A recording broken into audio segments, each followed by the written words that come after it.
Ici Radio numéro 1, La Voix des îles.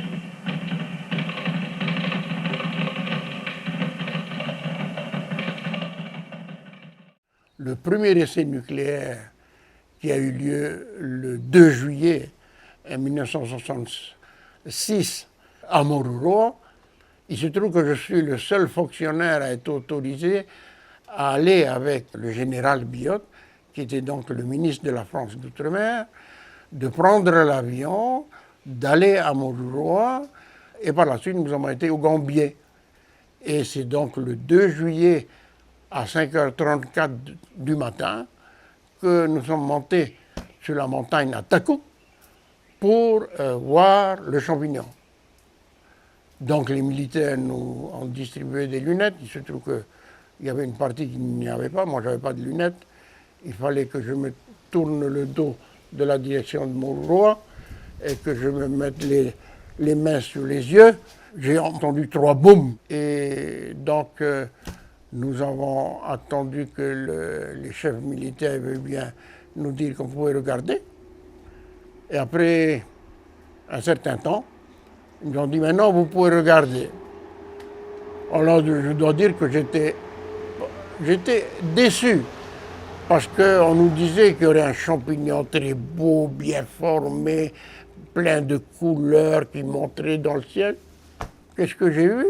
C'est une espèce de nuage étiré, il était complètement oblique, qui partait dans le décor, quoi. C'est pas... Évidemment, les responsables étaient heureux, et voilà. Et nous sommes donc redescendus de cette colline pour revenir dans le village, ce matin-là.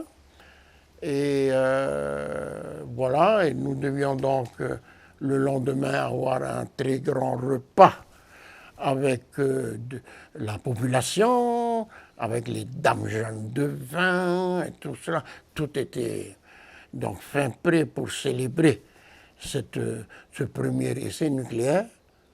Mais voilà, le soir arrive, il commençait à pleuvoir d'ailleurs, et il y avait vers 6h, 7h, comme ça, je ne peux pas très préciser, et les militaires dans le village, il commençait à y avoir une circulation des militaires dans le village au Gambier. Et voilà, le lendemain, on nous dit qu'il faut prendre l'avion. On dit, mais pourquoi on part? On dit, non, on doit partir.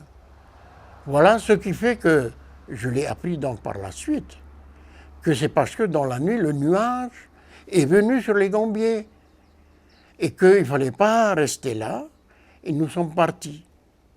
Et je l'ai su par la suite que, effectivement, il fallait partir de là et ne rien dire surtout. Nous avons laissé la population dans la pleine ignorance et nous nous sommes barrés avec l'hydravion qui était dans le lagon des Gambiers et nous sommes rentrés sur Papeete. Et je crois que c'est là que commence le premier mensonge du gouvernement français, puisque le général Biot, en arrivant à Papeete, a fait donc une conférence de presse qui dit que tout s'est bien passé, tout en sachant que dans la nuit, il y a eu des problèmes. J'ai eu un doute, c'est parce que dans l'avion, il y avait la famille, la femme et les enfants du gendarme tahitien. Je l'ai bien su par la suite, c'est que lui a tout entendu. Et il a demandé à ce que sa femme et ses enfants prennent l'avion avec nous et qu'ils rentrent sur Papeete.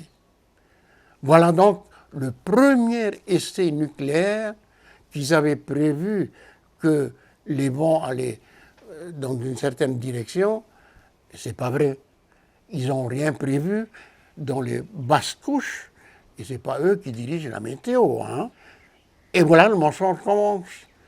Plus fort que ça, lorsque nous étions donc en 1966, il n'y avait pas d'abri.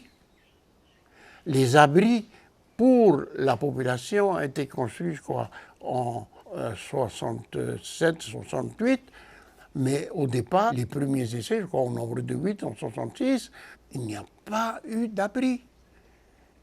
Alors c'est depuis là, depuis ce premier essai nucléaire, lorsque je suis rentré sur Tahiti, non, je ne peux plus croire à la version des militaires et du gouvernement français concernant le nucléaire.